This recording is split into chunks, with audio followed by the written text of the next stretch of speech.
And from the Highlands of Scotland, we come back down to the Midlands and, of course, to Donington Park. This is where we started the season all those months ago, but we return this time not to the national circuit, but to the full GP circuit, including the ever-famous Melbourne hairpin. It's going to be an awesome racing evening of action for the VMO TCUK for 2023, round 8 of the season. Myself, Cameron Roger and Zach Sweeney will be taking you through all of the action with, of course, Mikey out of Simply Race on the cameras behind the scenes as well. And Zach, is an awesome circuit here. It's one of the, obviously, the fan favourites, is one of the more famous ones in the country. And we're coming here for round 8. And I just can't wait to see what action we're going to get up to this evening. Yeah, I know. I love Donington. It's honestly one of my favourite circuits, not only sort of in the UK, but also just in general in motorsport. So much fun to drive around here. The undulation, driving your way through the Craner curves, and of course, when we get the VMO TCUK guys around here, I am absolutely positive we're going to have some awesome fun. As we've said, we're on the full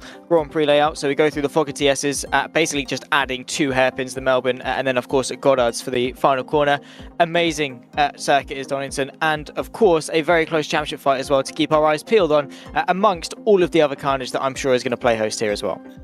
Yeah, this championship is ever changing in many ways because of all of the sort of argy-bargy racing. But what hasn't changed for a while is Matt Richards up at the front of the standings. He's got Dan Hurlock in behind, and as you'll see, we've got 0.5 points. So going back to Knockhill last time, race 1 had the red flag, so half points were given for that race. So that's why some of the drivers have half points. But it's 23.5 points is the gap for Dan Hurlock to try and close down in these final 3 rounds of the season.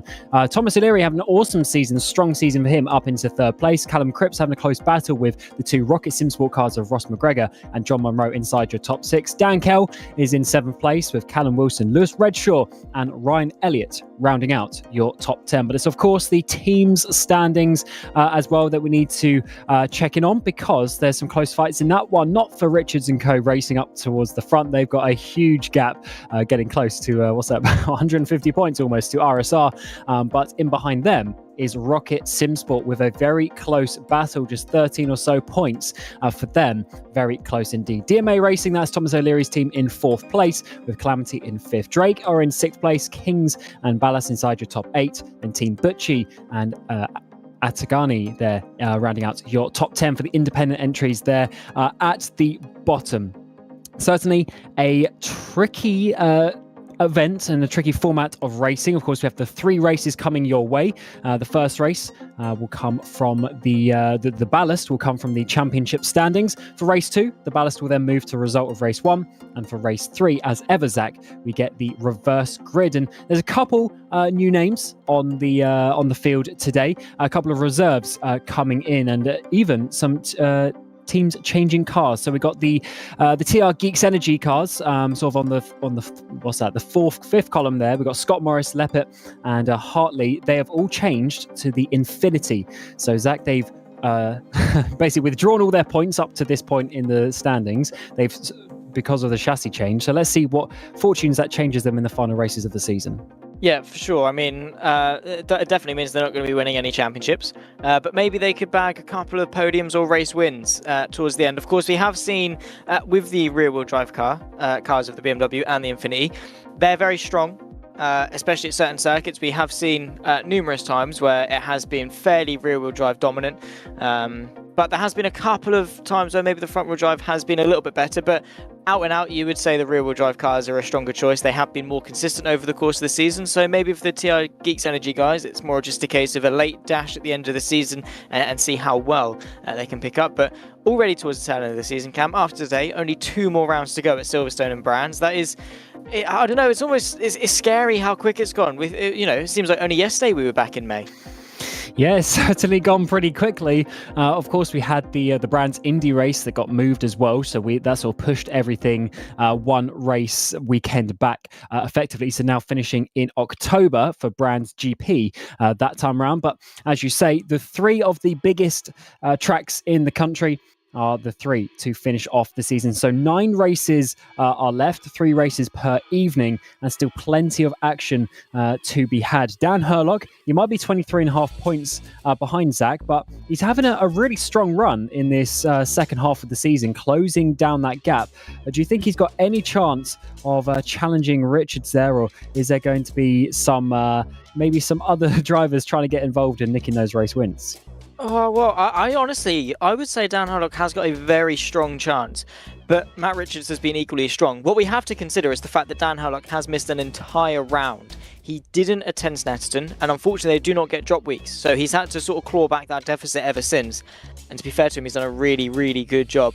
Of course, between the two of them, Matt Richards 4 wins, 10 podiums. Dan Herlock 5 wins, 9 podiums. So in all fairness to them, they have been very, very equal, but Dan Herlock has done it in 3 less starts, and as we say, is only, sorry, what did we say, 23.5 points back on Matt Richards, which, fair play to him. That is a really strong run of form.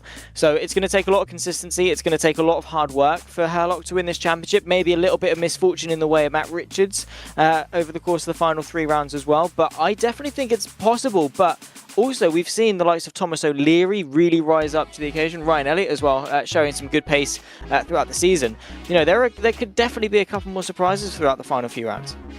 Yeah, there certainly are, and as ever, I didn't quite finish the point of some of the drivers coming in. As ever, we're trying to keep the grids full. So we have some sub drivers coming in. We've got Sidu Vaya coming in for the Rocket Simsport entry. And I do believe that's from Tobias Blumschein, who's had he at least had a penalty, a race ban penalty a couple of races ago. Actually, it might be for John Munro for this race. We've got Jeff Fournier coming in as well for YTF Racing.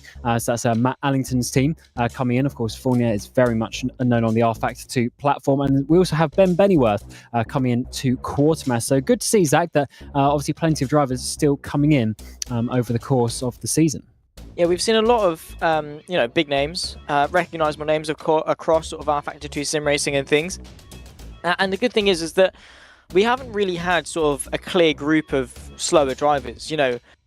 Over the course of the season, there's been quite a lot of fluctuations. That fight for the back end of the top 10, sometimes even sort of the fight for the top 5 towards the front has always been constantly changing. So yes, we have had quite a few newer drivers join in over the course of the season, 37 in total now registered on the driver standings, but all of them at least have had a good go at the very least some points, which I think is really, really telling of how good this grid is, how strong the competitive nature of it is, and well, I'm sure again, as I say, it's going to be continuing throughout the final 3 rounds. And well, yeah, let's just bring it on, because I think the format really does lend itself quite well. Yes, we've got the tyre choices, so different drivers are going to be quicker in different races thanks to their tyre choices. We've then got the balanced performance between the cars, and then obviously we've got the ballast as well, which really allows these guys to race well. But here we go for the grid. Dan Herlock got pole position from Dan Kell on your front row. Callum Wilson and Thomas O'Leary rounding out your top 4 for your first race of the evening. Ross McGregor on that second row with Jack London. He had a very good race last time out at Knockhill as well. Sidu Vaya there, the subbing driver for Rocket, in 7th place, and Churgwin rounding out the top 8. Thomas Ravag for RSR is in P9 with Callum Cripps, Richards and Co racing driver, just ahead of his team boss Matt Richards, leading the championship in P11. Jeff Fournier in P12. Scott Servig, a little bit lower down, he would have wanted in P13. Stephen Haley there in 14th place. Phil Garside and Cam Brewster round out your top 16. P17 is going to be Ryan Elliott. He's had a bit of an up and down season so far. Ben Willis down in 18th place. Dowman is in 19th, and Anthony Hilton in that 20th place in the number 75 machine. Another sub-driver, Ben Bennyworth, in 21st place. Louis Hartley in 22nd. Leppit and Scott Morris. So that's all of your TR cars towards the back of the field.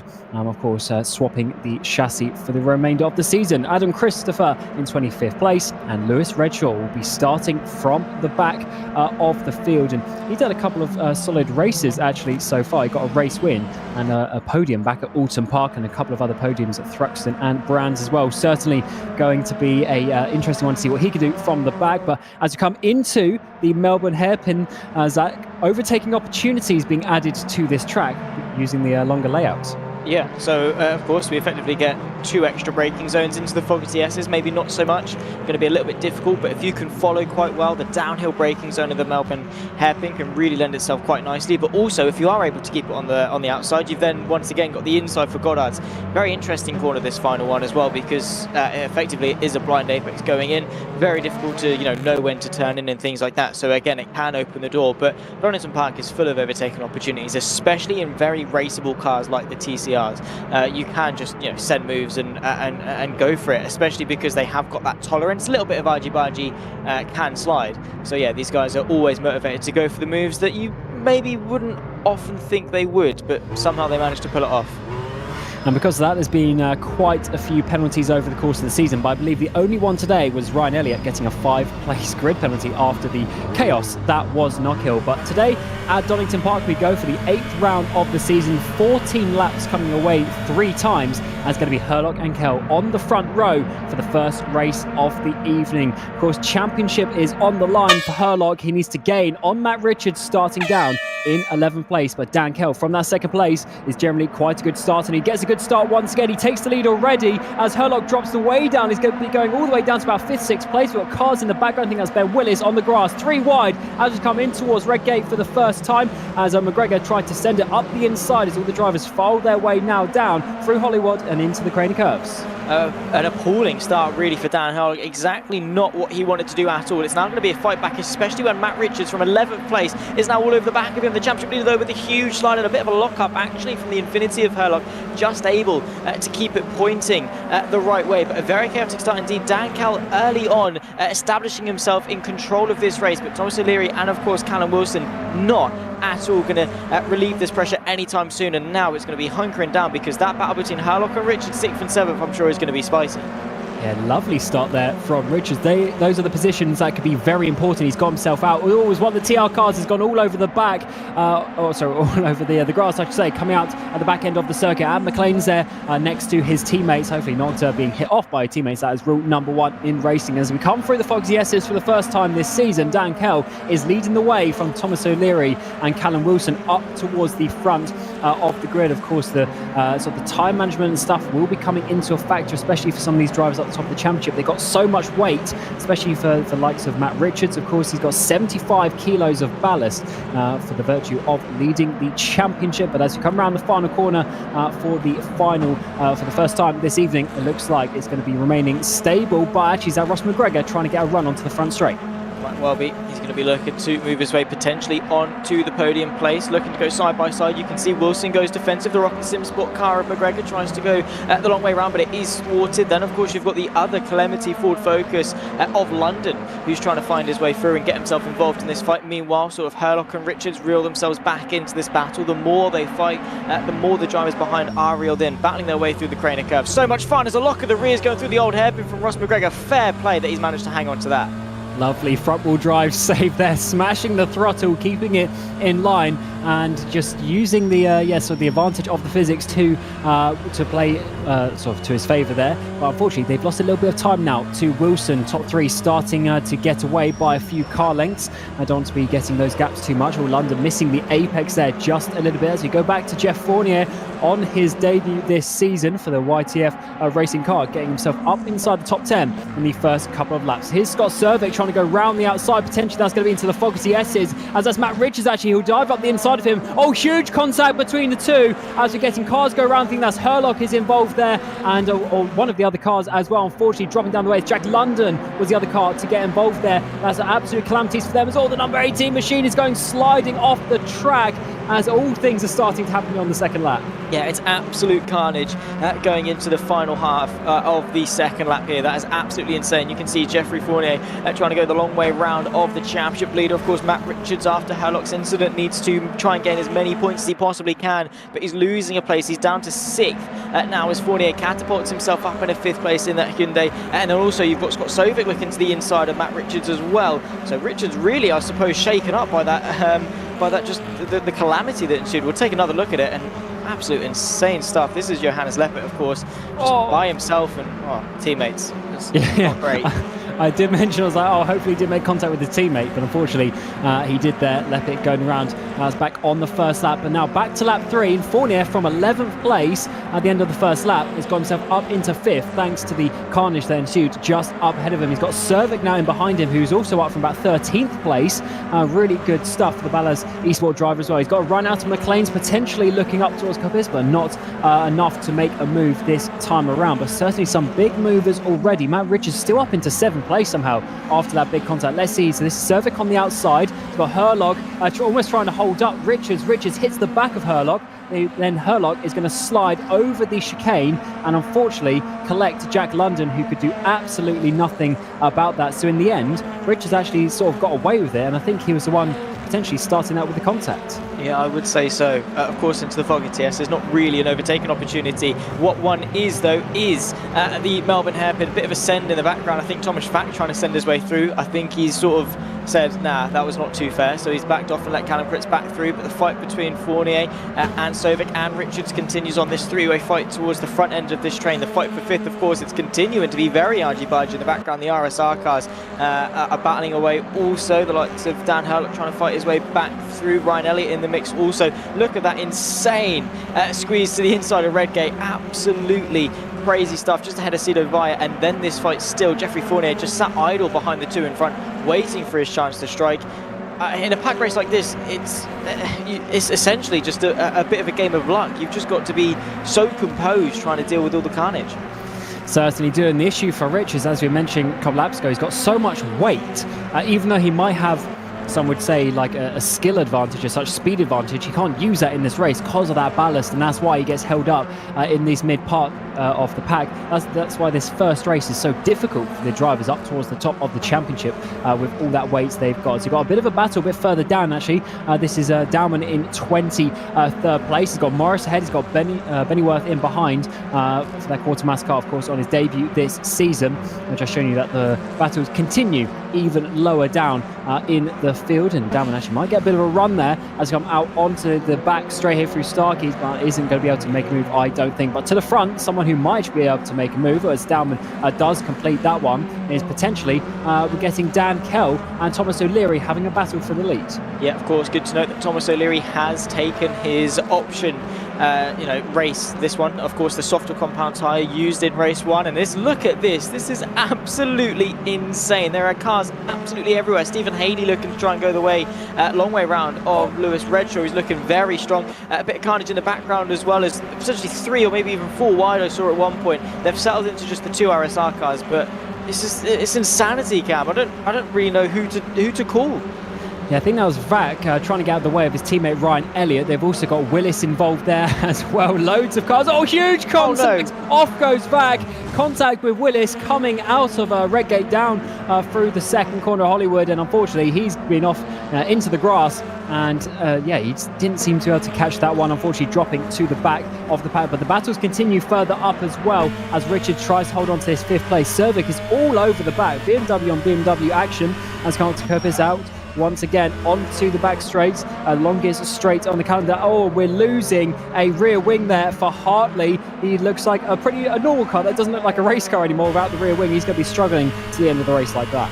He definitely is. That is not going to be great, of course, not going to be producing a lot of grip, but this fight for 5th is, looking to be a very good one. Matt Richards, of course, as we say, battling with 75 kilograms of championship ballast, but doing a really good job of keeping Scott Sovic at bay, who's very aggressive on the brake pedal. He's trying to go the long way around, just goes in a little bit too deep, tries to get the rotation with a rear-wheel drive, though, bites it back and could have a little bit of a look maybe into the Goddard's hairpin. Not quite close enough, I don't think, on this particular occasion, but it is easy to overlook that ballast because you think of it as, it can't make that big of a difference, but trust me, it does. Even in the real one, I told you I was obviously getting my toolbox from Halfords today, Cam. I put that in the back of my car. Honestly, it felt so much heavier, and that's a toolbox in a Mark IV Golf on the road, right? Imagine 75 kilos added to these touring cars in R Factor 2. That's going to be insane. That was really a reality check for me. I even thought, I was like, this is what they must feel like when they've got ballast in their car. Like, it genuinely felt so much more sluggish. So yeah, I can really emphasise with Matt Richards now. He must be, really ragging that car out. There's a funny analogy, the old Halfords toolbox in the back of the car. I mean, it is a good one though, because the best way actually to describe it is literally the word you said, is sluggish. The car in the corners, it'll be the because of the weight of the cars already, it's not going to be too much terrible, but especially just on the initial exit out of the corners, it doesn't have that punch, as you've got all that extra weight to lug around. And I remember speaking to Richards in the interview a couple of races ago, really talking about that. There's just no acceleration compared to those with no ballast. But these two, despite their battles, they dropped Jeff Fournier in behind, and they're starting to sort of lose that midfield battle. But the issue is they've lost the cars ahead. That is too deep, though, for Richards. Can Cervic get any sort of a run down towards the Melbourne hairpin? Of course, we've got the hybrid in the car as well this year. They've got that push-to-pass button. They can have a bit of a splash of energy, potentially, to try and make the move. But, of course, Richards can use it in defence as well.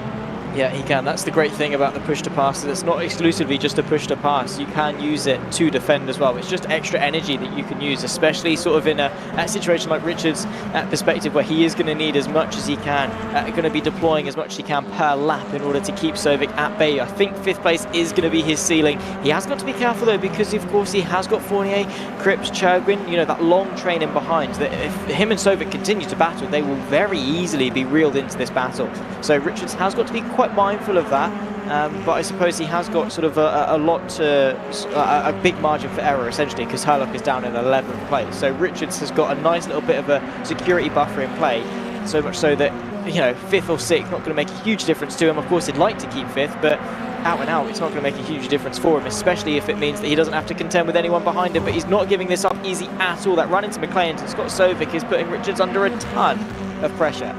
Yeah, Cervic definitely has the speed up that hill through the Schwanz curve, but unfortunately hasn't been able to make a move at that part of the track so far. And as we're halfway through this first race, Richards is really defending so well, all the way to the inside, coming down the back straight towards the Foxy S's, and once again Cervic has to sit in behind him.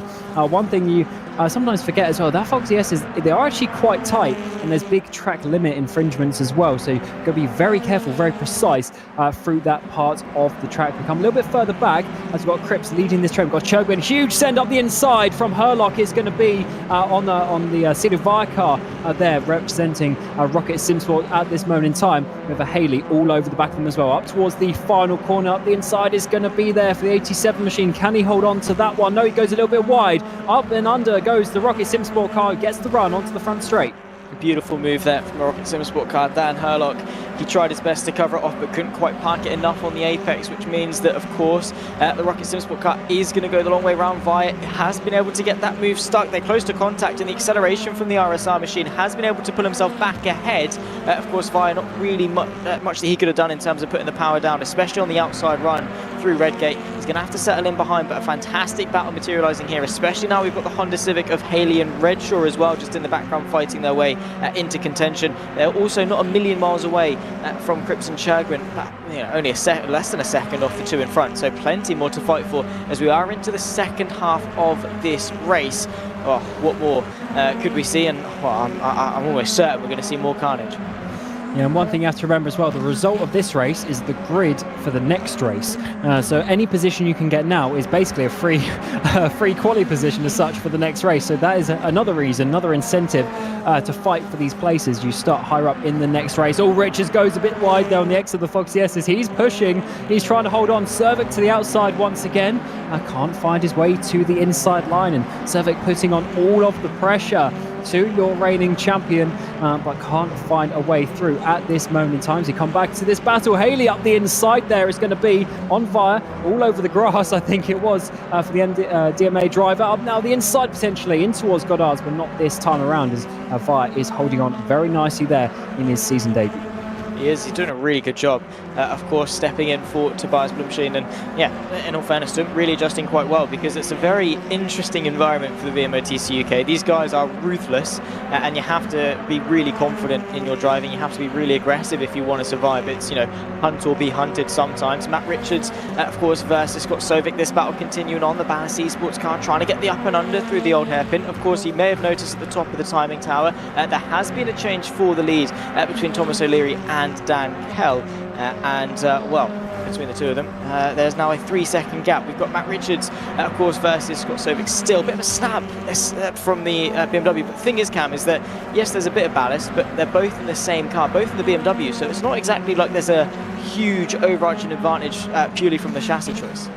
Yeah, I'd say in general the BOP and the equality of the cars is actually pretty good. But as you say, even then when you go to the exact same chassis, there's no complaints about that. They've got absolutely everything identical. Of course, they do have the setup that can be changed. They can change the dampers, the springs, the ride heights, that sort of stuff to have a bit more control of the car potentially. But yeah, realistically, they are using the same machine. And so they're just getting a little bit of a power slide on the exit there. He really is pushing to try and get on the back of Richards as we come to 5 laps remaining in this first race of the evening. Remember, we have 2 more races to go. Second race, the grid is from the result of this one, and then for the third race, we get a reverse grid as well. Servic gets the run down this front straight, trying to find a gap up the inside, using that hybrid power. Richards goes to the outside to try and defend, but it's going to be 5th place in the end for Scott Servic after he just slides his way and just about gets the gap. Richards not happy about that one, flashing his headlights. Yeah, that was laps upon laps in the making. Sovic was waiting for an opportunity like that. He saw the gap, he pushed the button, and he found his way through. Richard tried his best to be on the outside, but unfortunately to no avail. He's going to have to sit back in 6th and maybe try and launch a counter-attack, unless Sovic has just got so much more pace in the locker to pull away and extend that gap. Matt Richards might struggle to get himself back inside the top 5. Hopefully that battle continues though, because that was 2 drivers giving their absolute all. Bit of a slide just ahead of Dan Hurlock as well. That is of course Matthew Churgwin. A little bit of a power slide on the exit of McLean's into Coppice now, but still not major. Well, definitely not major enough to see him lose the place to Hurlock.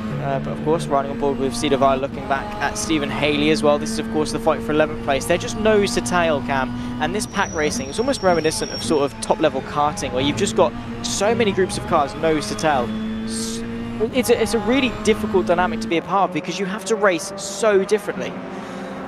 Yeah, you certainly do, and there's not much sort of dirty air and that sort of stuff, so you can sit really close behind some cars. Here's Jack London, of course, getting sent off earlier. Absolutely not his fault, unfortunately, for that one. Here's Lewis Redshaw. He's got up very nicely, remember, from the back of the grid, literally the last driver on the grid, and now is up into 13th place, although he has been there for a few laps now and has stabilised a little bit, but he's trying to find a way past. Look at all the cars up ahead of him. First, he's got Haley, then up ahead of that, we've got Vira and Cherwin going side by side in towards Redgate, the first corner. I think Cherwin's going to find his way through. Haley's trying to go through as well, trying to get a double overtake there on the Rocky Simswell car, and I think he's going to be able to find his way through. Yes, he has, as now Lewis Redshaw sees an opportunity to get his BMW through as well, side by side, potentially through the craning curves. Not quite this time around, but certainly Vira starting to go backwards a little bit down the train. Yeah, unfortunately for him, it's just not been the last couple of laps that he would have wanted, which, again, in pack racing like this, it is just a negative feedback loop. These guys thrive on vulnerability. As soon as you get overtaken once, you lose that rhythm, you lose that momentum, and then you can lose 1, 2, 3, essentially however many people are in the train, you can lose that many places unless you regain yourself, recoup, and get your composure back quite quickly, which thankfully for Vi, he has been able to, and now just needs to sort of collect himself and go again. Unfortunately for him, there's not a lot of time left in this race to do that. We are about to round off lap 11 on to 12, which gives us 3 more laps of racing action, 12, 13 and 14, which, when you think about it, really isn't a lot of time, especially when we've seen, you know, battles this race that have spanned the entire race so far. You know, 3 laps, it's not that long to do anything overly meaningful, but definitely enough if you want to go for a late send. Yeah, it is obviously one of the longer circuits, but there's definitely plenty of overtaking opportunities if you can find your way through. And as ever, who has kept their tyres in check for the final couple of laps? You can definitely overheat them if you start pushing too much. In the background, we've got Willis there, almost defending a little bit from Ryan Elliott, who's dropped his way down. Elliott's teammate Vac is out of this race. He's the DNF alongside Phil Garside, the 2 DNFs of this opening race of the evening so far. Hopefully we don't get any more, but there's some close battles out there on the track. We've got Sherwin and Haley coming up now down towards the old hairpin, trying to find their way through. Looks like Sherwin just got a little bit of a gap, car length, a couple of car lengths as they come up the hill once more. This is the final couple of opportunities for them to hold on to these positions, and of course we'll be starting there for the second race. Haley sliding it into McLean's, losing a little bit of time, 4-wheel drift, as guys try and focus on potentially these battles up ahead of them, as well as Fournier's slowing down. He's now got Cripps coming on to the back of him. Of course, the debutant of this season. Fournier maybe not too adjusted with the tyre temps or anything like that. Maybe he's overcooked them too soon. You can see Callum Cripps picks his way through up into 7th place. Fournier maybe looking to go on the counter-attack immediately. You've also got Dan Hurlock in the mix trying to minimise the points deficit. They're going to be 3 wide into the braking zone. A lock up there. Dan Hurlock goes the long way round, but it's late on the brakes from Cripps. The up and under from Jeffrey Fournier. They could see him regain that 7th place. That fight towards Goddard's now. You can see Cripps not taking any chances, but brings it back to the racing line there, nose to tail, 7th, 8th and 9th. Cripps, Fournier and Hurlock onto the penultimate lap of this race. Absolutely insane racing, but yeah, potentially Fournier's sort of lack of experience this season coming back to bite him. Maybe he's pushed too hard too soon. Maybe we will see, because he has dropped down. I think it was about 5th place he got up to, but he's slowly been dropping down. Cervic has got ahead of Matt Richards for that 5th place, as well as Callum Cripps now, the 3 drivers to get past Fournier, who've dropped him down. But of course, he's got Hurlock now, who will be trying to get past on these final couple of laps. Here is your podium battle, though, as it stands. You've got Dan Kell in 2nd place, but Wilson in 3rd is chasing him down. They've dropped quite a long way, almost 5 seconds to Thomas O'Leary, but it looks like it's now just going to be a 2-way battle here. Can Dan Kell hold on? Of course, pole position driver so far this season. He's got the speed in that car, but has he got enough to hold on in the final 2 laps? That is the question.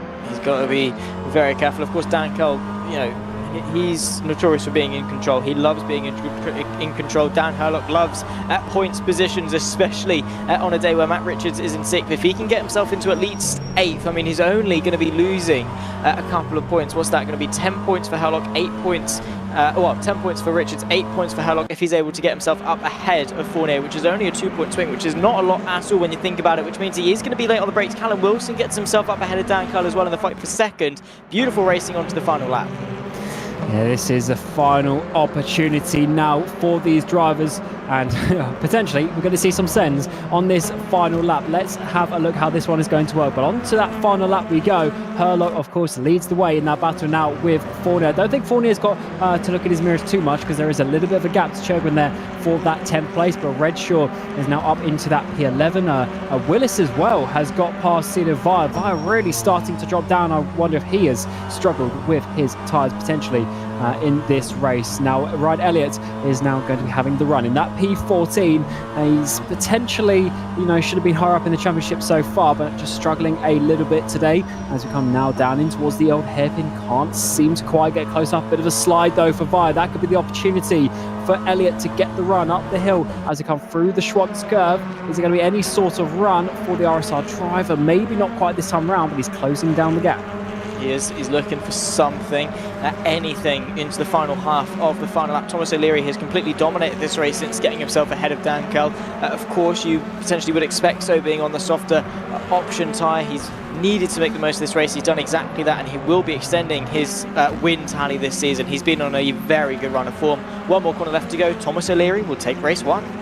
He certainly will. Dominant drivers. Oh, there's a car off in the background there, but we'll ignore that for a moment as Thomas O'Leary comes across the line to win the first race of the evening here at Donington Park GP, with Wilson in 2nd place and Dan Kell unfortunately dropping down to 3rd there on that final lap, just not having enough to hold on. Ross McGregor will get 4th place, got Cervic in 5th, but what we're going to see in these final couple of opportunities, Dan Hurlock, he's obviously got Fournier, but he couldn't quite in the end get Callum Cripps. There's Cedar Vire, he'll finish in 13th place at the end of it, and here's now Sam Dowman in 18th place, making up a few positions. He's got Jack London just up ahead. We had some other DNFs. Bennyworth and Hilton have gone out as a DNF. Adam Christopher as well. Hartley's been a lap down, so definitely a few more accidents in the final couple of laps of this 14-lap race to start the evening. And of course, we saw a huge crash just a little bit earlier in the race as well. London involved, all the 2 TR cars having a bit of a battle in towards Fogarty. It looks like Scott Morris is going to be finding a way through Leppit, potentially down in towards the Melbourne hairpin. Contact, door rubbing between the teammates, but Leppit just holding on to that one. Oh no, he doesn't know. He spins up the rear, and unfortunately he's losing that place to his teammate Scott Morris. Yeah, he is. A fight between the teammates, of course, changed in chassis, so a little bit of an adjustment between the two of them to sort of be made. You can see they have been sliding around a little bit, but they will cross the line in 19th and 20th for TR, powered by Geeks Energy. And it's not maybe been the switch that they would have wanted. They, of course, forfeited all of their points to make the chassis swap, but I have to say, very entertaining race 1. Absolutely. Thomas O'Leary taking victory. Callum Wilson and Dan Kell round out your podium. Ross McGregor and Scott Cervic in the top 5. Matt Richards, championship leader, having a solid race there, getting up to P7 on that first lap and eventually finishing P6. His teammate Cripps just in behind P7, and Dan Herlock, his championship rival of Matt Richards, in 8th place, losing a couple more points. Fournier and Cherguin round out your top 10 after 14 laps of action. Lewis Redshaw from the back gets up into 11th place. Ben Willis finishes in 12th. Cedar Vire in 14th. Cedar Vire 13th. Ryan Elliott 14th. Cam Brewster in 15th place. Stephen Haley, Jack London, Sam Dowman, Scott Morris, and Johannes Leppit round out your top 20. Before we see some DNFs, we've got Ben Bennyworth and Anthony Hilton inside your top 22. Louis Hartley actually finished a lap down in the end. He was the driver, I think, running with no rear wing after that big crash earlier. Adam Christopher, Phil Garside, and Thomas Vack round out your top 26 for this first race of the evening. Of course, got race 2 coming your way. The grid will be the result that you have just seen, but ballast changing to the top 10. Loads of action still to come here at Donington. We'll see you in a few minutes.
And welcome back to Donington Park for the 8th round of the VMO TCUK 2023 season. We just had the first race of the evening, Thomas O'Leary taking the victory that time around. Myself, Cameron Roger, and Zach Sweeney in the commentary booth with Mike Yao of Simply Race on the production behind the scenes as well. And Zach, as we warm up to race 2 in just a few moments' time, are we going to expect more of the same, which was a little bit of carnage? Yes. Short answer, yes, absolutely. If you are only now just joining us, of course, go back and watch race 1 if you have a moment to, because it was very interesting. We had a fight for the lead, fight for the podium, very important championship implications as well, with, of course, Matt Richards and Dan Hurlock coming together going into the Fogarty S's, which was a huge moment for the championship. In the end, they only had a 2-point differential based on their finishing positions, which I suppose isn't too bad for Hurlock, but yeah, still would want to be gaining over the course of this evening, which I'm sure he's going to be hungry for. And, well, different people, of course, taking their option tyre this one. Of note is Matt Richards. He's going to be taking his option in race 2, so let's see what he can do from his place on the grid. But here's the grid for race 2. O'Leary, Wilson, Kell and Ross McGregor on your front 2 rows. Of course, this is now the result from race 1, but the ballast for your top 10. Cervic, followed by Richards, Cripps and Hurlock round out your top 8. So the drivers like Matt Richards now, he's going to have a lot less ballast than he had in that first race. Can he make any further progress? Fournier in 9th place, Churban in 10th, Redshaw and Wilson inside your top 12. So Lewis Redshaw, your first driver without any ballast. Let's see what he can do as well. Cedar Vile, let's hope he can learn time management just a little bit for this middle race, with Ryan Elliott in 14th place, Cam Brewster in 15th and Stephen Haley rounding out your top 16. Jack London will be hoping not to get punted in the Fogarty S's this race, with Sam Dowman in 18th place. Scott Morris and Johannes Leppert will be trying to avoid each other and making more contact in this race as well. Ben Bennyworth in 21st place, with Tom Schvack in 22nd. Adam Christopher in 23rd, with Phil Garside in 24th place. And of course, It's going to be a very tight race as ever.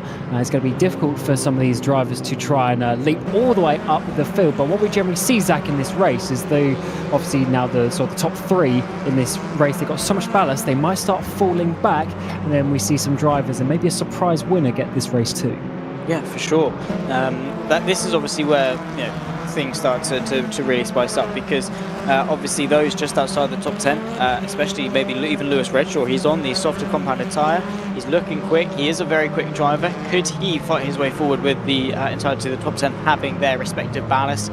Be interesting to see what Thomas O'Leary can do from the lead. He's no stranger to defending and hanging on to race wins and things. I think back to Croft, of course, where he took back-to-back wins over the course of race 1 and race 2. So who knows? Thomas O'Leary, his pace is looking very good. He might be able to do it again and surprise. I'd probably say that's an even bigger surprise if Thomas O'Leary is able to take it back-to-back. Yeah, it's very difficult to do so, basically because of this ballast, because generally you win race 1 because obviously the championship rivals are back somewhere because they've got the ballast in qualifying, so you get the grid position and then you have less weight than them in the race. But that situation reverses. Now we've got the likes of Thomas O'Leary. He's got a lot more ballast than the likes of Matt Richards in that P6, or even Dan Herlock in P8, so it's going to be definitely an interesting one for him. But O'Leary did get the race victory in race 1 and 2 at Croft a couple of rounds ago. Let's see what is going to happen though. Race 2 of the evening, another 14 laps of racing action coming your way. O'Leary and Wilson on that front row. As the lights go out, the second race gets underway, and unfortunately Wilson does get the best start there. We've got Dan Kell already coming up in towards second place. Cervic trying to get himself up the inside as well of Ross McGregor for that third place as they all go side by side. 3-4 wide is going to be in towards turn number 1. Can everyone keep it out the grass this time around, as one of the BMWs there being pushed off just about in the background. Oh, huge send once again from the TR cars, as for 2 races in a row they go off on lap 1.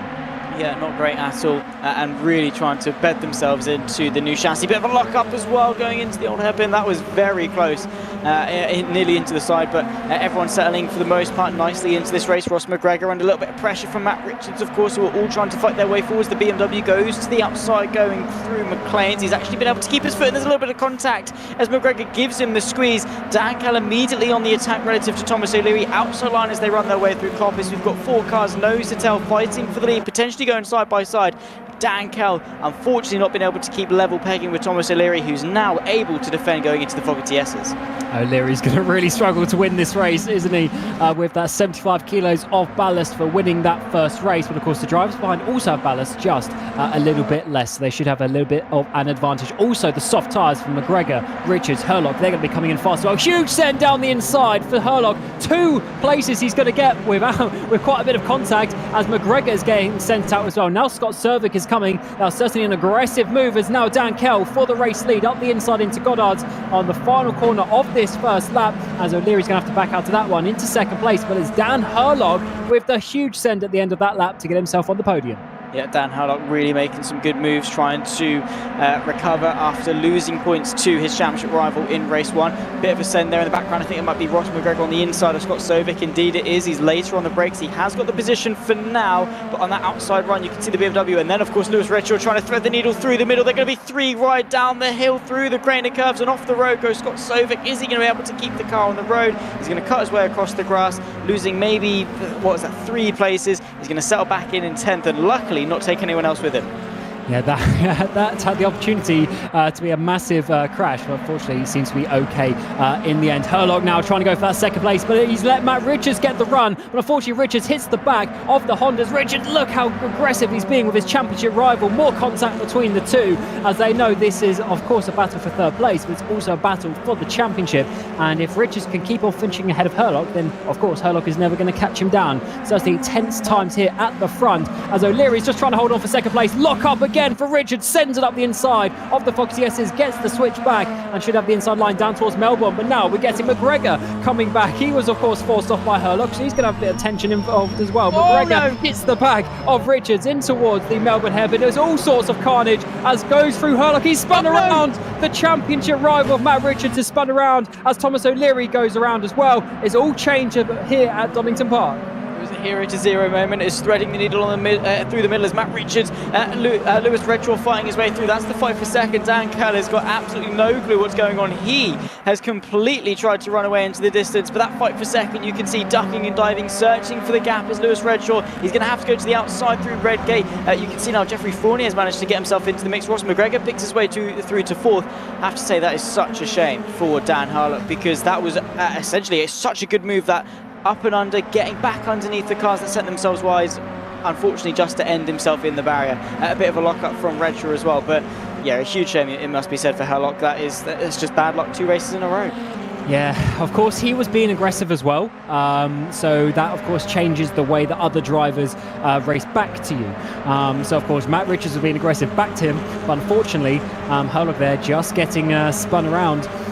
He obviously had the inside line, but he was coming to the left. So, again, unfortunately, I don't know if we're going to be able to get a replay of that, but if we were, I think we would see Herlock, of course, coming across, and Richards obviously being squeezed out. But unfortunately, it was O'Leary who was on the left-hand side of Richards as well, because they were effectively 3 wide at that point. He obviously went off and lost some places from that, and is really going to struggle at that point. But back to the race at hand. Got Scott Cervic here in that 12th place after going off the track a little bit early. He's got Jack London in front of him, but he's also got Sam Dowman coming up the inside of him now in towards the Melbourne chicane. He's in the background. We've also got Churgwin. Oh, that's way too deep though for Dowman. He's completely lost. Churgwin goes through, as well as Phil Garside. Yeah, that was way too down the brakes, but he's actually merged himself 3 wide as there's a squeeze. We cut away probably at the perfect time for them to not see the carnage that unfolds. Back to this fight though, Jeffrey Fournier trying to get himself onto the back of Ross McGregor. Lewis Redshaw and Matt Richards still battling away over second place. Richards able to fight his way forward, which is a really, really good result for him if he's able to keep it.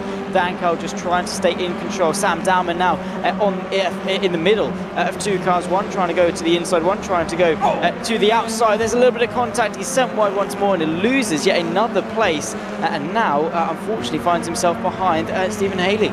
Another, huge contact coming down through the crane of curves there. Can they keep it in a straight line? No, they can't. The 8 car's going to go off into the barrier, unfortunately there for Sam Dowman, as that was Vac having an absolute send there through the crane of curves. Unfortunately, just spinning around Dowman, he seems actually to be getting on the grass, although also on the grass is Brewster. He goes off pretty much on his own, as I think Vac here might be waiting up for Dowman, because he's slowed down quite a lot. Obviously feeling like he needs to give that position back, but he will be waiting a long time with how much Dowman lost with that one. We come back to the front of the field though.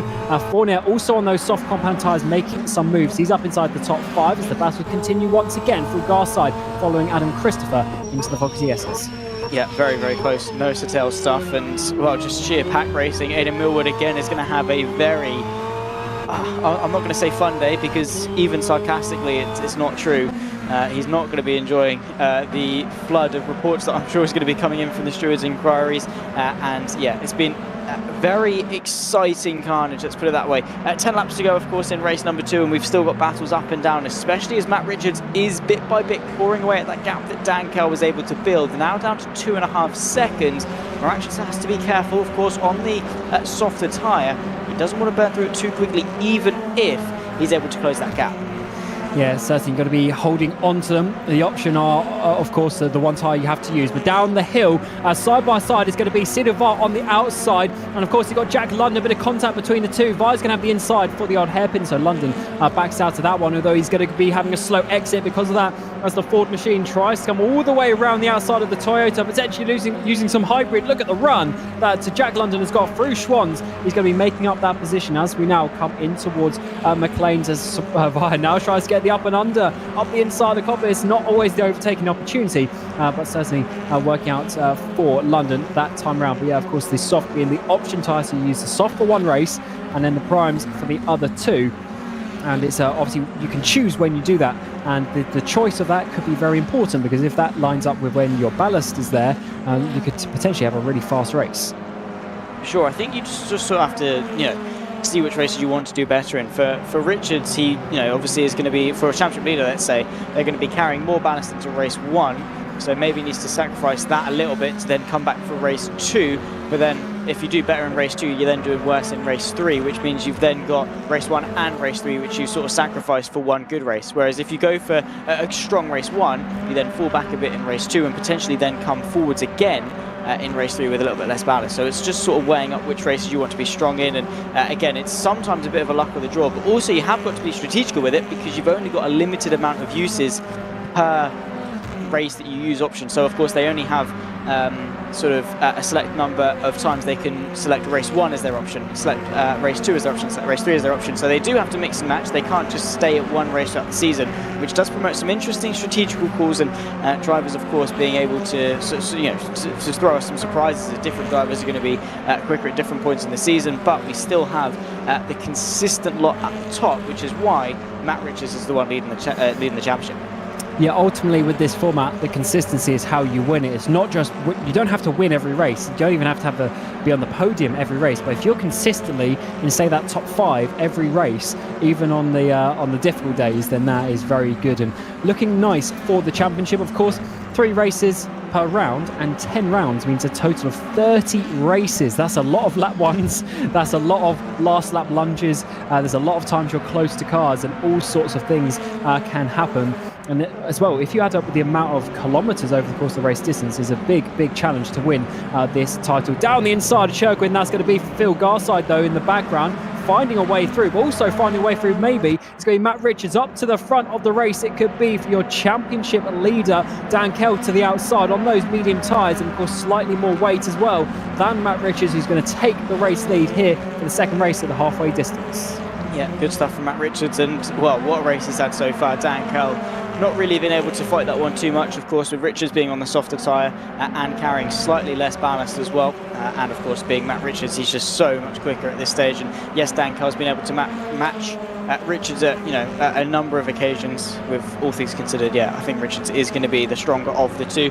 But that's not to say Dan Kell can't come back over the course of race 3. Ben Willis trying to move his way up ahead of Callum Cripps, who is given a bit of a squeeze in this fight for 6. You can see the Cooper is searching for the inside line going through the fence, but not quite close enough to go for the move. He has got to be careful though, because Thomas O'Leary is now on his case. We've got 3 cars fighting for 6th place as we approach the halfway point of this race. We certainly are, and this is a nice 3-way battle. And these are the points that could be quite crucial for the likes of O'Leary. If he could somehow get back in that battle and fight Willis and Cripps, that could be crucial for him as we get a yellow flag in sector 2. Hopefully it hasn't been a big crash. We have seen a few of them today, but yeah, of course, O'Leary this time around with that weight just needs to hold on to the back of these guys, and he should be okay because the gap behind is really big, almost 5 seconds to Callum Wilson. Up the inside though, it might be for O'Leary, not quite on the exit actually, but Willis was going in there just a little bit deep. This is a strong race from Willis. Of course, swapping chassis to that Cooper, lost all of his points up until Croft, and is doing a decent race since he's got in that. But so far he's only scored, the most points he's scored in one race is 10 so far. Let's see what he can do. Up the inside potentially of Redgate is going to be huge send down the inside. Couldn't quite make that move stick as Cripps holds on to that place, but O'Leary might have a run down the hill. Yeah, indeed. So, of course, this could well be the fight for pole in race 3. Of course, we get the spinny wheel, and it ranges from P6 in race 2 all the way up to P12 in race 2 as the reverse grid. So you never really know what you're fighting for. So I suppose you just have to, get as high as you can. And if they are able to get into 6th place, boom, happy days. You could well get yourself onto pole position. But also, 7th and 8th, if it is a top 6 reverse, and you're half a second off 6th place, you are essentially half a second off pole position. So I suppose that's always something to be keeping in the back of their minds, like, it's something worthwhile to push for, not only for the extra couple of points, but also that track position going into the final race. So Cripps is going to be eager to hang on to that as much as he possibly can, and well, he's going to have to be trying very hard to do so, because Ben Willis and Thomas O'Leary both are going to be quite relentless in the final stages of this race. But then again, saying that, maybe they're able to close the battle to Fournier for 5th. Potentially, or also actually maybe a move here for Willis once again, looking to the inside, but once again can't find a way through. Maybe on the exit actually there's a little bit of contact between the two. Wonder if Willis could have got the run potentially up the hill in towards the final corner. Around the outside is going to be though in towards Goddard's. Cripps on the inside, but around the outside goes Ben Willis. It's going to be a lovely move. Can he get the traction on the exit? Just about contact between the two. He's going to have to use his push to pass, have a bit of a run down towards Redgate this time around as well. Thomas O'Leary just sitting racing there quietly in the background as well. Willis up the inside there in that Cupra machine, up into P6 as Cripps is just going to lose the place. But also, here comes Thomas O'Leary this time around. Might get the run. It's going to be very tricky side by side, giving each other space. Quite a narrow part of the track, all the way around the outside of the Craner curves. I think the BMW is just going to have enough to hold on. Yeah, Thomas O'Leary not quite able to go late enough on the brakes, and well, probably the wiser of the two decisions to go for that. And Callum Cripps is always sort of just going to take the race line. So O'Leary, thankfully, being a little bit more wise in that battle, waiting for his opportunity. Fight here for the top 10. We've got Cedo Via, Jack London, Callum Wilson fighting for 9th place. Again, a nice little three-way fight going on here towards the lower end of the top 10. You've also got Scott Sovic and Phil Garside, Stephen Haley, not a million miles away. So the more these guys battle, the more drivers are going to be roped into the fight. Also, Lewis Redshaw has demoted Dan Cull to 3rd place in this race, which, you know, all things said, Dan Cull probably is going to be grateful that his wheel hasn't given up at this stage, touch wood, but also the fact that, you know, he's actually had a good string of results so far this evening, and well, definitely a good day in the office also for Calamity Motorsport, because Jack London also has been showing some decent pace as well.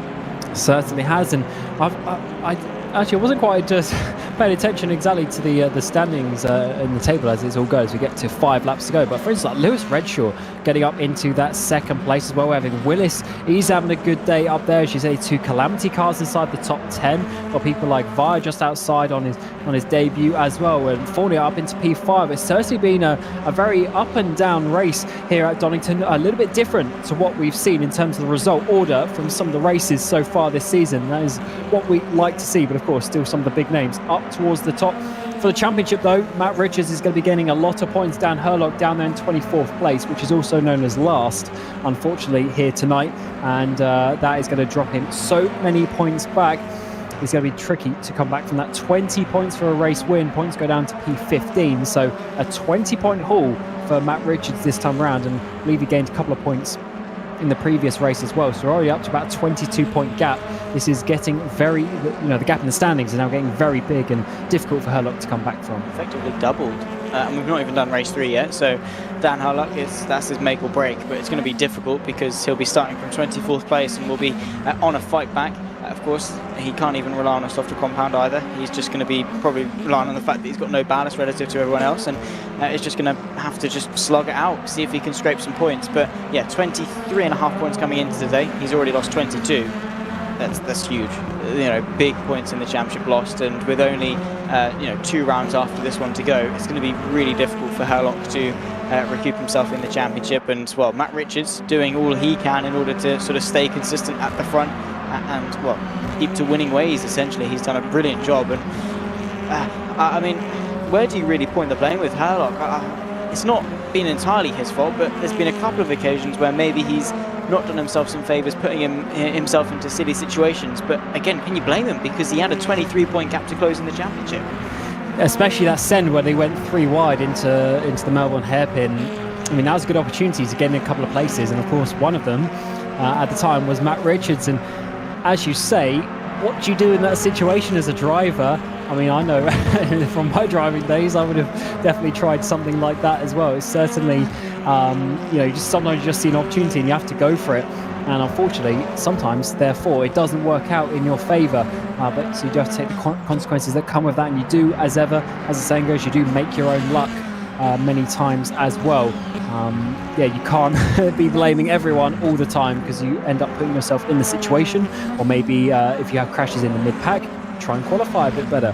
For instance, if you're diving it down the inside, being aggressive, therefore people are being aggressive to you, again, you're the one who ultimately can change that as well. So definitely some things to think about for the future, as Thomas O'Leary here, with all the weight on his shoulders, is now trying to get past Callum Wilson. Of course, Wilson doesn't have too much less, but certainly a little bit less, and might help him in that battle as it stands.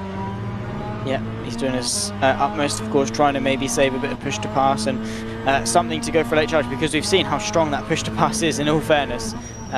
It's very strong, especially if the driver in front isn't using it. They essentially become a sitting duck. But on to the final, probably about 2.5 laps of this race, lap 12 of 14. Matt Richards able to lead the way there, you can see, fighting his way down through the Craner curves. Ross McGregor trying to get himself onto the podium, but Dan Cull not going to be too willing to give this one up. I'm sure he's going to be wanting to continue that podium score rate, but again, Ross McGregor motivated as ever to maybe fight his way through, of course. They are in a sort of a semi-battle in the championship. I mean, Ross McGregor at 182.5, we've got Dan Cullen 167, so Dan Cullen will be loving the fact that he might be able to gain some points. Jack London still fighting away with Via and with Wilson as well. This fight for no! The ninth place continues on, but front wheel drive saves. Easy peasy, they continue on as if nothing happened. Yeah, I love that. Just smash the throttle, brings the front back around and saves it, but London there a little bit late with that overtake opportunity for on Cedo Via. But up inside the top 10, of course, so Via has got past recently in that one. Jeff Fournier now having to defend massively from Ben Willis up the inside. Willis actually just backing out of that one. In the background as well, Cripps and O'Leary continue their battle. We've got 2 more laps after this one, but Willis actually gets the run out of the Melbourne hairpin. We saw him go around the outside of that final corner. Can he do it once more? As also Cripps is going to be side by side. 2 battles at the exact same time, at the exact same point of the track as well. And Willis does around the outside of the final corner. He completes that move up inside the top 5. That would be his best finish of the season if he can hold on for the final 2 laps. As in the background, Cripps holds on from O'Leary. Yeah, he does indeed. And, well, 2 fights here going on, very important fights indeed. But Willis, yeah, huge result for him if he's able to keep it there. But Fournier wanting to impress on his debut for this season as well. So, you know, to be fair, he's actually had a string. I think he was in the top 10 for both races, Jeffrey Fournier. So, already impressing. And has had his fair share of battles and things as well. But just behind this fight there, you can see that Cripps versus O'Leary battle for 7th place, which is looking very, very strong indeed. Of course, 2 very strong drivers in the form of the BMW and the Honda Civic, looking mighty, but heading our way nearly on to the final lap of race number 2. Who's it going to be inside the top 5? Will it be Willis? Will it be Fournier? With each corner that goes past, well, Willis is inspiring more confidence in himself, I suppose, to win that, because he's just extending the gap bit by bit. Fournier, I don't think, has got much of a chance. Yeah, potentially not. Willis has done such a good job this race. He really has turned his form around since moving to that press. That was actually quite a good decision. As we were mentioning earlier, Shane Chexley, you so definitely a good idea if you're down in championship. You want to change your results in the final few races. Of course, got past after the last laps. Got past. He's now got past Wilson just up ahead as well. So certainly, a few laps to pick up. Yeah, it's the final lap of this race. Matt Richards leads by 3 seconds clear of Lewis Redford. It's been a huge fight all the way through this race. Matt scoring his way to what could well be, probably will be another victory. Just to remind you, 4 instead of 5 this season, looking for his 5th.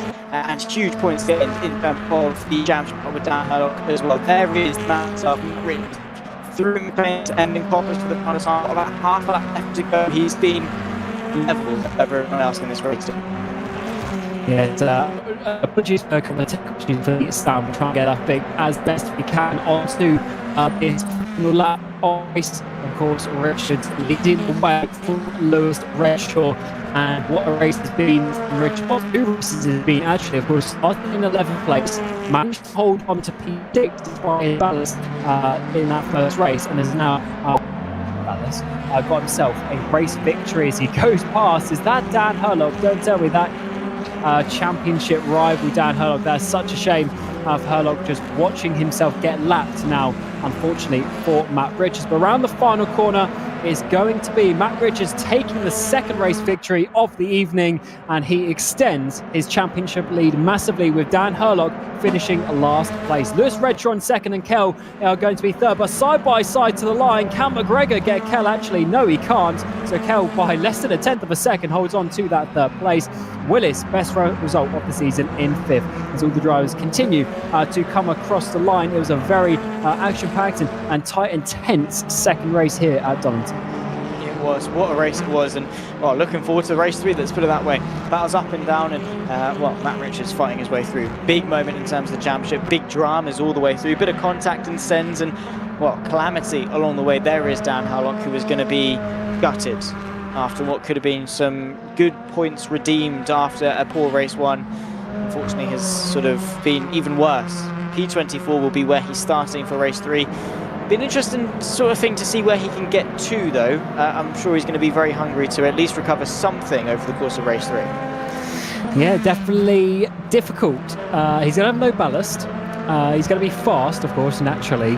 So let's see how many places he can get himself. It's going to be a tough one indeed. Is he just going to come, of course, across the line and not be enjoying that race as much as he would have wanted, just showing you how easy and how quickly your results can change around in this championship. The action is always there, and if you get involved in that, unfortunately, you will be dropping down the way. But Matt Richards, of course, took victory. Lewis Redshaw, second place. Dan Kell rounding out your podium for race 2. Ross McGregor, Ben Willis, and then Jeff Fournier rounding out your top 6. And remember, we have a reverse grid coming in just a few moments' time for the third race. Callum Cripps in 7th place. Thomas O'Leary in 8th from your pole position. Callum Wilson dropping down into 9th place. With Cedar Vire getting himself up inside the top 10.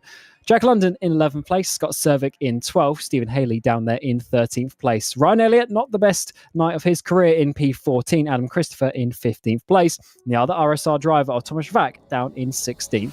Phil Garside is in the top 17 with Churgwin, Ben Bennyworth and Sam Dowman rounding out your top 20. Unfortunately, for the final page, couple of disappointing drives for these guys. Cam Brewster in P21, Scott Morrissey, Hannes Leppit in P22 and 23, and that is going to hurt a lot for Dan there down in P24, unfortunately. But here's the reverse grid. Number is P6 to P12. Who is going to get the reverse grid pole? Of course, it could be any of the numbers. We have it up, we've had down. We're right on the low end this time, top 7, which means I believe that's Callum Cripps who'll be your reverse grid pole position. Thomas O'Leary just missing out from that one. But of course, all the action from that is going to be coming your way. Another 14-lap race here at Donington Park GP to round out this round 8 of the season. We'll be back in a few minutes.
Welcome back to Donington Park for the final race of the evening. It's VMO TCUK for 2023. This is round 8 of 10 for the season. So we're getting to the crunch time, and it has certainly been crunch for a few drivers in the opening 2 races of the evening. And just to add a little bit of extra spice, we've gone for the reverse grid race as well to finish the evening as the top 7. And I believe it's Callum Cripps who'll be on that pole position. But we'll get the grid to you in just a few moments' time. Zach, it's certainly been a very interesting evening of action so far. Quite a few crashes on the track. Let's see how it goes for the final race. Yeah, let's see. Of course, top 7 reverse grid coming into this one, final 14 laps of racing action. It's been, as you say, an interesting bit of racing action. Again, pretty much what we come to expect with the VMO TCUK. It's been very chaotic, very frantic, and a lot of action up and down the order. And again, huge news in the championship between Matt Richards and Dan Hurlock. After a couple of bad races for Hurlock, he's now essentially doubled his points gap to Matt Richards, who is on the back, of course, after winning race 2. He's looking very, very strong. So bring on race 3. Let's see what's in store. Yeah, it's going to be a very interesting and exciting race, hopefully. 14 laps of action, and we still have a bit of a mixture between the soft and the medium tyres, although we'll try and get you that information by the end of the formation lap, because, of course, some drivers saving their soft option tyres to this final race for a bit of a sprint to the finish for the evening to try and get all of the points that they can. Here's your grid though. Cripps, Fournier, Ben Willis and Ross McGregor round out your top 4. So good opportunities for the likes of Fournier and Willis to get some really nice results today. Dan Kell in that 5th place with Lewis Redshaw and Matt Richards in your top 7. And remember, the ballast is still from the previous race. So Richards, even though 7th, has the most ballast. Then it was Thomas O'Leary, then Callum Wilson in 9th, Sid Via in 10th place, Jack London and Scott Cervic rounding out your top 12. Stephen Haley is closely followed by Ryan Elliott in 14th place. Adam Christopher is in 15th, and the RSR driver Thomas Vac round out your top 16. He was off the track in the grass last race. Let's hopefully don't see that again. Phil Garside is in 17th place. Matthew Churgwin in 18th place. Ben Bennyworth in 19th and Cam Brewster in 20th place. Scott Morris in 21st. Johannes Leppert in 22nd. Dan Hurlock from 23rd. Louis Hartley in 24th. And I believe one of the drivers must have rejoined, so we have a 25th driver for this race, which is going to be Sam Dowman starting at the back. So once again, Zach, we come to another lap 1. Are we going to see a 3rd lap 1 in a row with cars off in the grass? Maybe, we'll see. Again, we have to appreciate the fact we've got 25 cars going into Redgate Corner through the Craner curves, and some very eager and hungry drivers, that are going for moves. For the most part, the opening laps have been relatively clean, but the opening corners maybe not sort of so much. If you sort of catch my drift, we always have 1 or 2 drivers go off, so we'll wait and see. But I would say there's probably a higher chance than not that someone does go off. Higher chance than not, I like that. Looking at the tyre compounds, we've got Cripps and Fournier on the front row. They are also on the soft option tyre, so they should be pretty fast. Dan Kell from 5th place is on the soft. So Leary Wilson from the 4th and 5th row as well. Jack London as well on P11. So definitely pretty much 50-50 split inside that top 11, top 12. So interesting things to come potentially from that, as the softs should be a lot faster, especially in the first few laps. So 14 laps of action coming your way. Cripps and Fournier on that front row for the final race of the evening. It's just driving in the background gets into that grid position. Myself, Cameron Roger and Zach Sweeney in the commentary booth for the final race of the evening, as it's crunch time in the championships. Can Cripps get another good start from that front row? Can Fournier do anything? Let's see how this one goes. Down towards turn 1, Ben Willis actually gets a good run from that 3rd place. Fournier comes across to block him and to defend. In towards Redgate with 3 wide, just in behind them as we're trying to get Kell diving it down the inside of McGregor to get up into that 4th place. I think he's made that one stick, but the top 3 stay as they are for now. Though actually Fournier gets a bad run. Ben Willis up into 2nd place. Good start indeed, as the fight continues all the way down through the Crane curves. Dan Kell trying to promote himself onto the podium, inside line on Jeffrey Fournier going into the old hairpin. Beautiful move from the Ford Focus and a wide line from Ben Willis, who's gone round, and there's our answer. More cars off in the background as well. We cut away probably again at the perfect time. Willis all the way down outside the points, and to be fair, I'm surprised we didn't see more cars join him. Oh my lord, so many. We'll try and work out exactly who's involved. Ryan Elliott's DNF'd. I think he was the RSR car going off way off to the right of the Schwantz curve. We've also had Ben Willis have DNF. That's such a shame for him. He got up into second place but went too deep into the old hairpin. And of course, multiple other cars would have been involved in that one. Dan Herlog is up into 11th place, of course, starting in about 23rd. He's gained 12 positions already on that first lap. Sometimes it does gain when you start at the back of the field. But coming to the Melbourne hairpin in the background is that Thomas O'Leary trying to have a run up the inside of Matt Richards for 4th place. That would be in towards the hairpin, of course. I think he's just made it stick actually as well. Matt Richards dropping down to 5th. Yeah, unfortunately not the best of starts for the championship leader. Only up a couple of places, but yeah, he's still pressing on, doing a good job. I will be interested to see how far up Herlock can get. This is the carnage that ensued. You can see Ryan Elliott, and then of course the spinning cars in the background that just completely went. There's Ben Willis going around as well. I mean, that's a big hit in the end for Elliott, but how wasn't there an even bigger crash on the racing line? Everyone just about avoiding Willis as such and not having a huge pile-up. So obviously Elliott's unlucky there, but I think overall we are lucky that more cars weren't directly involved in that one, as we're getting a battle for the race lead. Dan Kell's looking spicy around the outside. It's going to be, he'll have the inside line for McLean's if he can hold it. The longer route though is going to be for the Ford machine, but up the inside Dan Kell goes to the front. Oh, it goes too wide though, and Cripps comes back up the inside of McLean's in towards Coppice, and Kell is going to have to settle for second place for a little bit longer.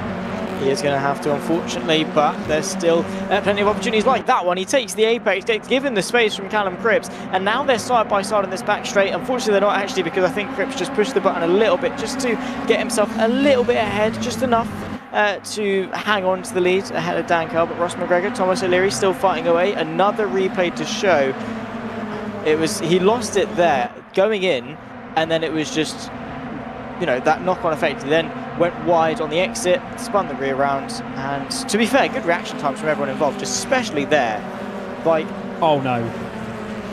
Not there though. Okay, I said there wasn't a big hit. We didn't quite go far enough. There was a big hit. That must have been Thomas Shavak, the other DNF of the race. So that was Ben Willis and the 2 RSR cars involved in that, of Elliott and Vac, out of the race so far. Callum Wilson has also dropped down. Cedar Vire has dropped down the race as well so far. Top 4 getting close though as we come on to lap 3. Cripps, I should say, still leads from Kell, McGregor and Thomas O'Leary inside your top 4. Here's the view from Thomas Vac. Can he see the car spinning? Yeah, he can just about. But unfortunately, that's just 2 late reactions. Oh, then he had a big hit as well with Wilson involved. Yeah, huge. I mean, we predicted it on the open lap. Well, we said there's a higher chance than not that it happens, but well, that always happens. Oh my goodness me, Ross McGregor. We've seen some decent slides from these guys, especially McGregor. He's actually been quite good. I think the Rocket Simsport cars have done a lot of practice into their car control, because I remember John Monroe at Thruxton was also sliding around quite a lot, and now unfortunately that missed apex is going to be putting him under a little bit of pressure from Thomas O'Leary, who's on the outside. A big squeeze going into Foggy TS's. I mean, these guys are a little bit sometimes surprised that they're involved in so many incidents, but they don't help themselves too much. Very aggressive moves.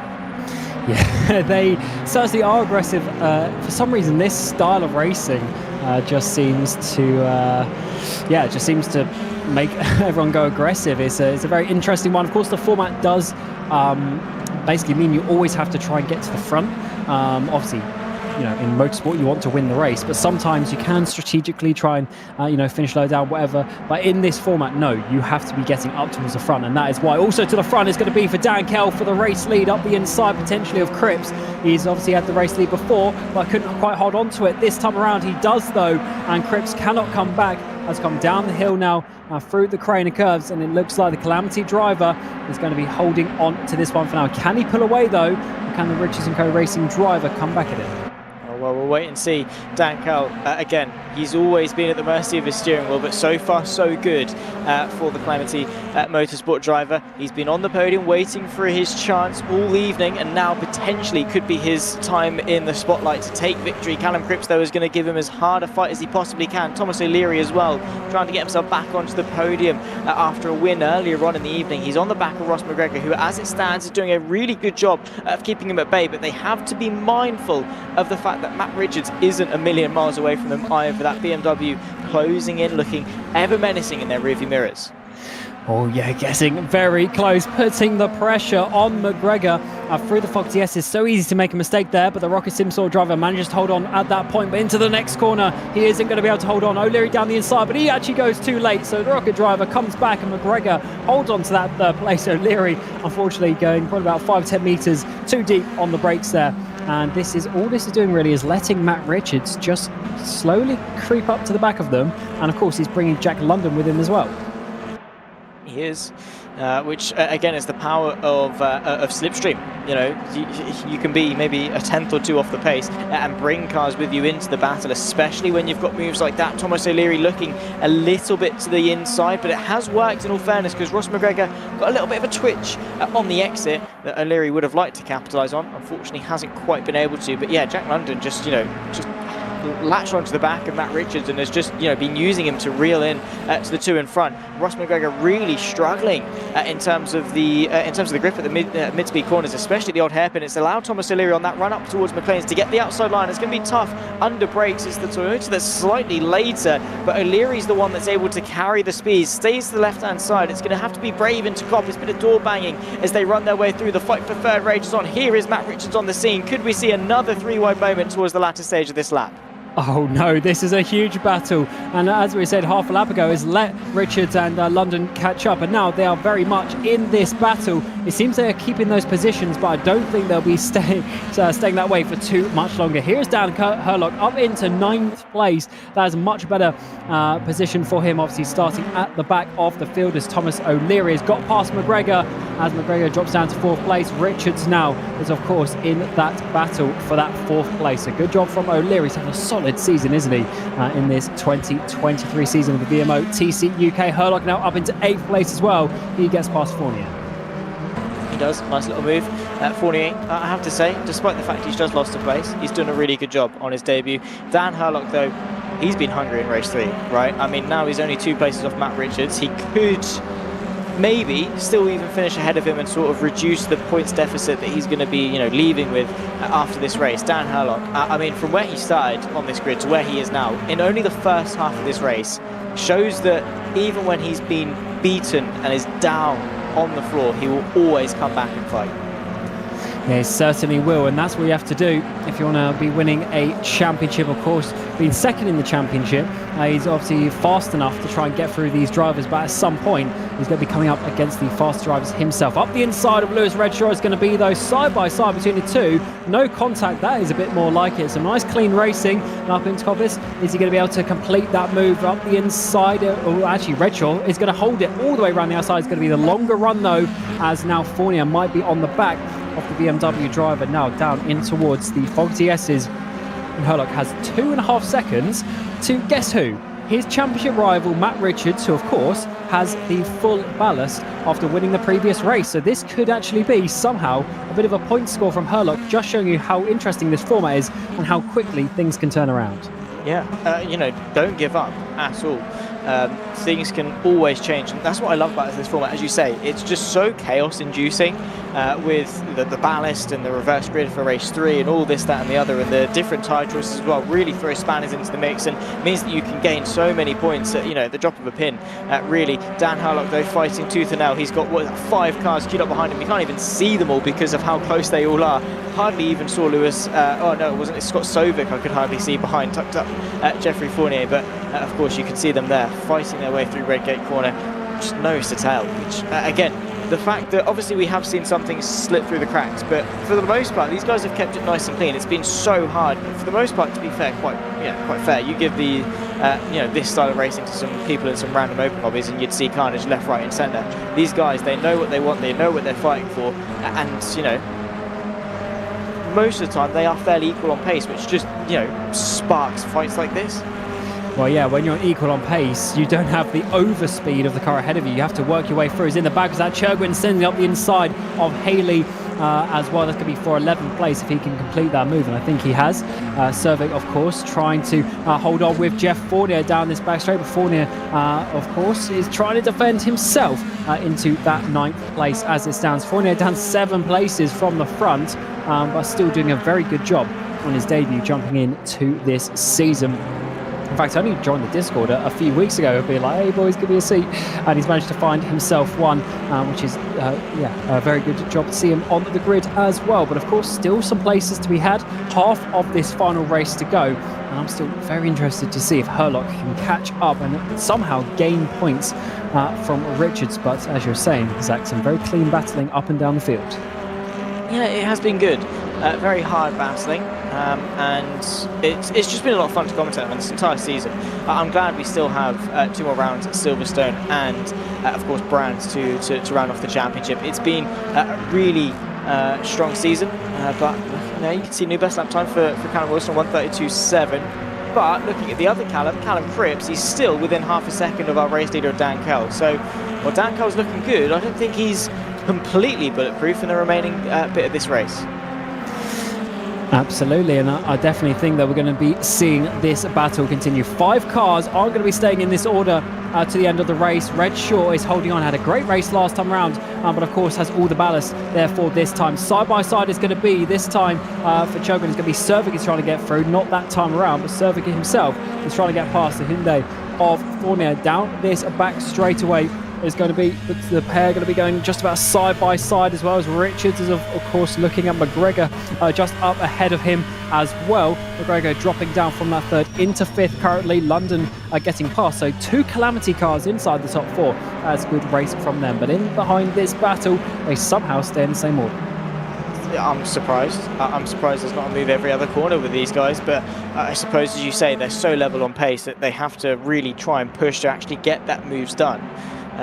So yeah, it's been as close as it is. It's going to take something special, maybe into the final couple laps. Those guys are really going to start to push, but a visual representation of how close these 2 leaders are. Dan Kell followed very closely by Callum Cripps, and to be fair, Thomas O'Leary only 2 seconds off the back. Maybe when these 2 start to battle, the Honda Civic could get himself back into the mix and fight for yet another race win this evening. Thomas O'Leary, I have to say, he's been that dark horse for the majority of the season. He's not directly in the championship fight, so you sort of overlook him a little bit, but he's been a very strong contender. Yeah, he's solidly there in that 3rd place. He's a decent amount ahead of Callum Cripps, about 24.5 points ahead of Callum Cripps, so should be fine to hold on to that.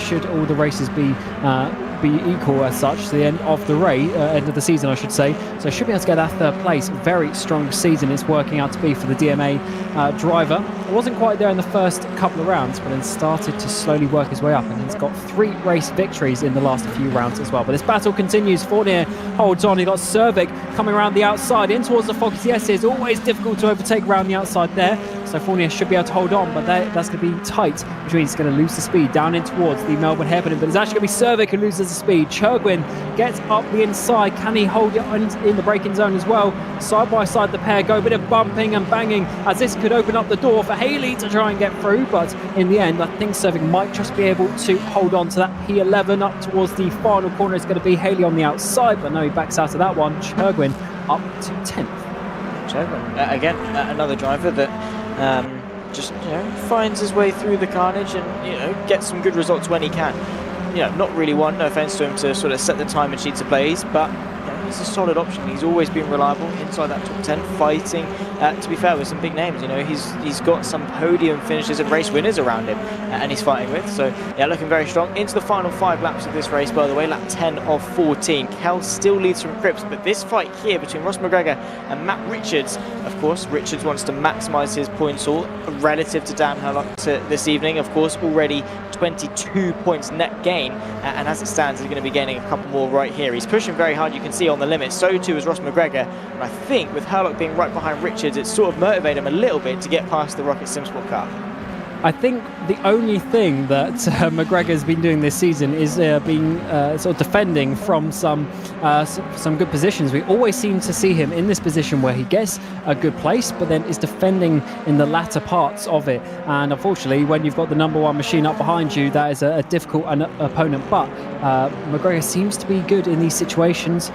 Making his breaking points, making his apexes. But the issue now is they've got Herlog coming back. That 3-second gap is now half a second, and Herlog is very much there with 4 laps to go as well. It's going to be difficult, I think, for these two to hold on. They're just being quite a bit slower, unfortunately, than the RSR driver. And just amazing to see the speed difference between the ballast as well, and just how you can get up from the back of the field. Of course, Herlog just making a little bit of a mistake there, but still the fact that he's looking really at a top 5 position from the back is certainly very good going. Yeah, it's been a mega drive. And the fact he got himself, 7th place, well, where he is now inside the first half of the race. Of course, his progress sort of slightly plateaued as Matt Richards, oh no, into the side nearly of Ross McGregor. He hasn't sent him round, but he spins himself, pointing the right way after all of that. But Dan Herlog finds his way through. That is not the place you want to be parked, right on the exit curb. Oh my goodness me, that's a scary moment for Matt Richards, running too wide for the first bit of the Craner curve, or I guess the final bit, brings it back for the old hairpin, and then as he's tried to come back to the left to open it up again, he's just lost the car, went round, and, well, cost himself a very decent position in this race. That is huge. He's outside the points. This championship never fails to amaze us sometimes. Herlog is going to be gaining back a lot of those points that he lost in that previous race. 6th place would be 10 points. Surely he's going to get McGregor, so that would be 5th. That's 11 points back.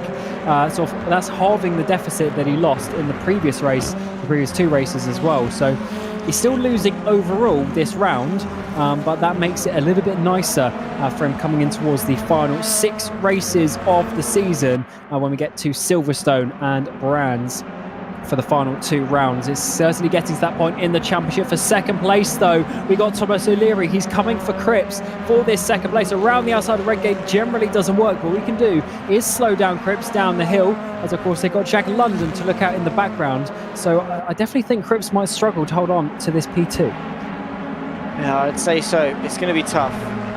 Especially now, obviously, as we say, Dan Kell is getting away a little bit. He's got no one to slipstream off or fight with to keep the other guys behind. So O'Leary, London are all going to be putting some strong pressure on Cripps, but I guess the good news is he's not got that long left in this race to hang on to it for. Of course, we're about to start the penultimate lap of this race, so really for Cripps, he's only got to defend for 2 laps, which there's more difficult things. Let's put it that way. Scott Sovic, nice little power drift going through McLean. That was definitely nice. Some stylish bonus points, I suppose, for some of these drivers here tonight. Yeah, unfortunately, we don't have the combo bonus for that, but maybe some of the drivers trying it, as Cervic is probably a bit bored of looking at the back of Fournier. Down the back straight, it's going to be definitely a bit of hybrid being used there between the two. You could just see the little cat and mouse games of the distance that they had in between them, but that's a bit too wide for Cervic, unfortunately, on that first apex. Slows him down coming towards the Melbourne hairpin. As we're seeing Fournier now defend to the inside. They've got to look out because they've got Haley coming. They've got Brewster as well. All these drivers trying to fight to get inside, well inside that top 10 in the final couple of laps of the evening. Lap 13 we are starting now for these drivers, and just the final couple of chances. Dan Kell has dropped down from your first place. He's down into 4th, up ahead, and he's dropped down behind his teammate. Oh, that is massive. How has that happened for Dan Kell? He was seemingly in control. Scott Sovic trying to get himself ahead of Jeffrey Fournier as well, but Stephen Haley trying to get himself inside the top 10, gets the up and under on the Team Ballast Esports driver onto the penultimate lap, going their way through Hollywood, and then of course down through the Craner curves, and Scott Sovic outside of the top 10 after, well, an unfortunate move. Now it's the 2 teammates fighting for the podium. Really opened up the fight for the lead now, because not only is Cripps under pressure from losing that place to Thomas O'Leary, but he's now under pressure from losing the race lead. He's been given back his starting position. What has happened to Dan Kell? Let's have a look here. Leading comfortably at this point, coming towards Redgate. He's had a screen freeze or some sort of lag from his PC end, I would assume, and has dropped back, and that we believe is how he lost the lead in the first race as well. Massively unlucky there for Dan Kell, losing two important places because of that lag. Of course, it's something that does happen every now and again in sim racing, but it's so disappointing when it happens. Yeah, it is. And gutted again for Dan Carl, because he's been waiting pretty much all evening. He's been very patient with those podiums, waiting for his chance to win. And now it's all been thrown away. But we're on to the final lap of the race now. Callum Cripps, what can he do? Thomas O'Leary. We said it's slightly unlikely that he can get 2 wins in an evening, but I think he's definitely got a chance of doing it again. Certainly does. We're on to the final lap. Callum Cripps now leads the way. So Thomas O'Leary actually is going to be fighting for a race victory. Let's see what he can do this time around against Callum Cripps. Of course, O'Leary having such a strong season. He's taken a couple of race victories at Croft, and will definitely be trying to do that once again here with half a lap to go here at Donington Park. Final race of the evening, final opportunity to get points. And Cripps, of course, this is actually a championship fight as well. Cripps is 4th place in the championship. He's had a race victory himself at Croft and a few second places. And as it stands, he's going to be holding on with just 1 sector to go. He just got the S's and then 2 hairpins to see if he can hold on in behind Cripps and London. They've made up so many places. It's definitely been a day for overtaking. We've seen Herlock. He's come up from the back. Hasn't been able to get past McGregor, but he's in 6th place as it stands. We saw also as well Richards making up some nice places. So Donington Park GP has been a welcome return to the calendar. Of course, after starting the season at the national circuit, down in towards the final corner we go though. Cripps holding on, 1 corner to go. Can he hold on? Huge contact between the two, and O'Leary might have to give up that position, but he's lost out up towards the line. Can Jack London get up to 2nd place? Yes, he can. So O'Leary going for the race lead. In the end, loses out 2nd place as well. London gets 2nd, O'Leary 3rd, Dan Kell into 4th place. And of course, the battle's still continuing behind. This is Fournier trying to keep himself inside the top 9. He's going to hold on from Haley. Servick goes for a spin, and that allows Brewster to get past, coming towards the line as the action continues all the way to the very final metre of the race. There is Cedo Vaya down in 16th place, and here's Sam Dowman. He's been off the track a few times, finishing in 18th. And Zach, that is just the epitome of what we saw this evening, with the action going right to the end. Yes. There is always a curveball to be thrown, always a surprise to be had. And, well, Jack London's going to be chuffed with the fact that he's able to get himself up in a second right at the death of it. It was a late lunge from Thomas O'Leary, but I suppose it was a win or nothing for him.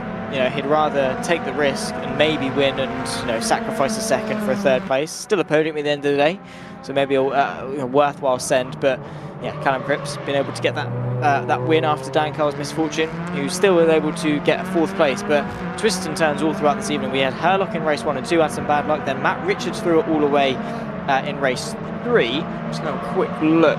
So points for 6th is 10 points. So to be fair for Richards, he's still been able to grow the championship by 12 points today, which, all things considered, isn't bad with 2 rounds to go.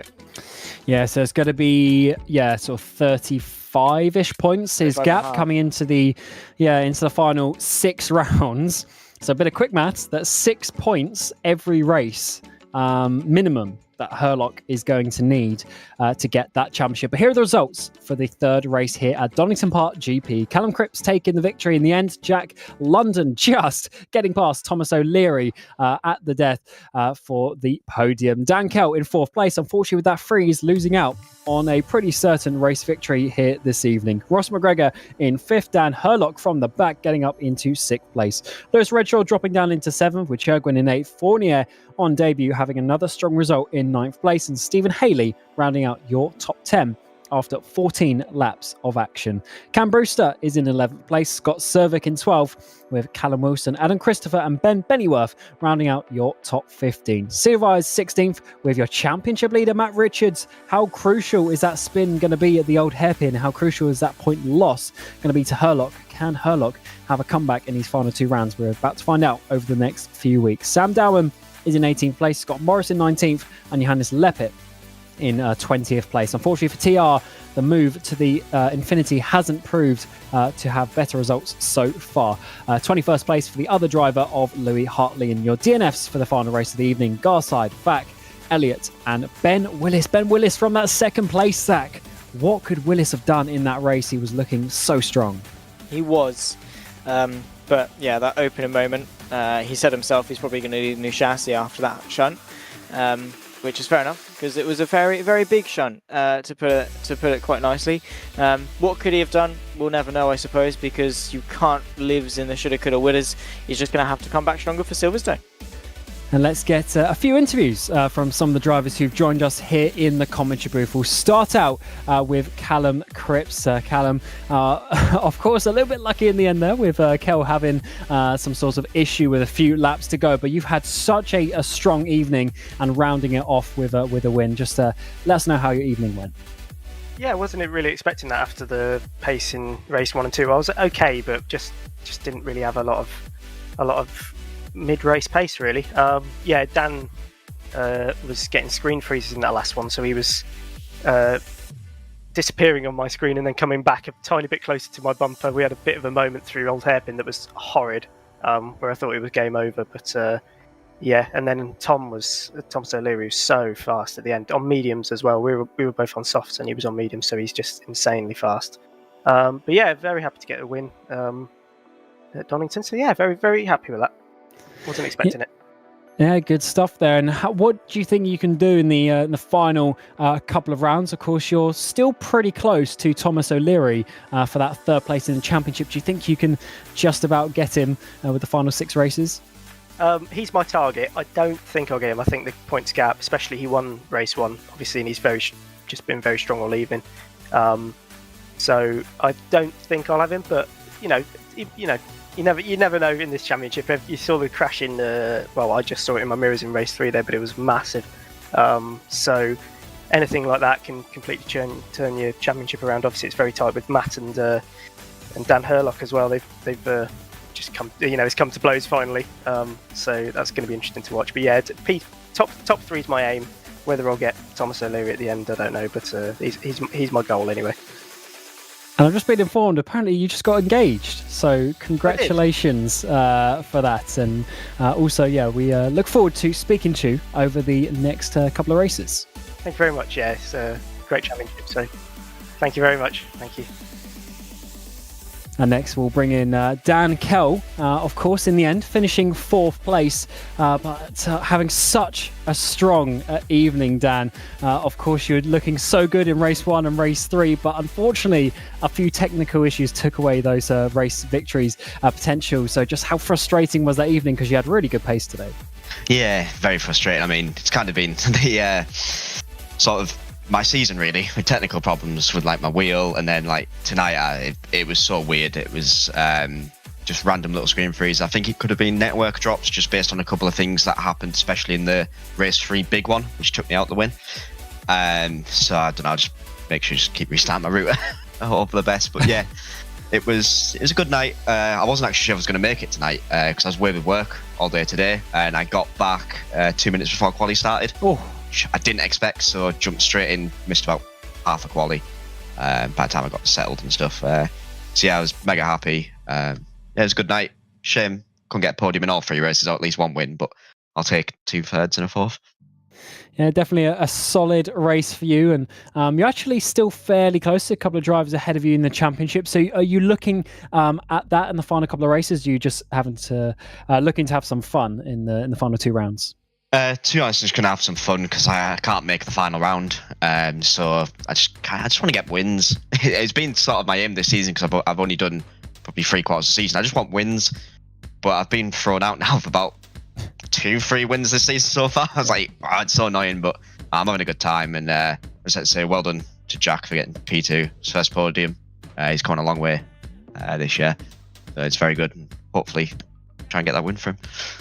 Yeah, absolutely. Your Calamity team is doing pretty solidly so far this season. So yeah, good luck for the final couple of rounds. Thank you. And lastly, we'll bring in Matt Richards, of course, championship leader. And despite an up and down evening, Matt, you've of course gained points still on Herlock. So you're looking really good coming into the final couple of rounds. But firstly, start with the spin there in race 3. What happened there coming into the old hairpin? You were looking so good in that sort of 5th, 6th battle. I was struggling with the rear end of the car for the whole evening, and just coming down the hill, it just didn't hook into the left. And as soon as I got to the transition point for old Hairpin, it just snapped. And no matter how much lock I threw at it, brakes, throttle, whatever, there was no way I was going to save it. So it's just a silly little mistake. Not sure why it didn't hook, but it is what it is. But before that, you were having a very strong evening. You recovered very well in the first race, of course, with all the ballast you had at that point. And then, of course, getting the victory in race 2 as well. So definitely it's not a bad evening overall. Just, let us know how all of that sort of overtaking and action happened, because being a championship leader, you often get stuck like that, especially in the first race. It was interesting to say the least. I think there's probably enough footage on the broadcast to show why. And I think we're all better than that. But yeah, race 2 was decent points on the board. Race 1 was decent points on the board. So yeah, we'll just see how next round goes. Yeah, absolutely. You're looking good for the championship, but 6 races to go. So yeah, good luck for them. Cheers. So that pretty much concludes it here from Donington Park GP. It's been an action-packed evening once again for round 8 of the season. Of course, 2 rounds still to go. Next, we go to Silverstone National before ending up, of course, at the Brands Hatch Grand Prix circuit. It's going to be a tricky and a tight one as ever. Chaos is always the way of the VMO TCUK. But it's been an enjoyable evening so far. It's been myself, Cameron Roger, and Zach Sweeney alongside me in the commentary booth. We had Mike Yao of Simply Race on the production broadcast behind the scenes. But until the next round in a couple of weeks' time, we wish you a very warm goodbye.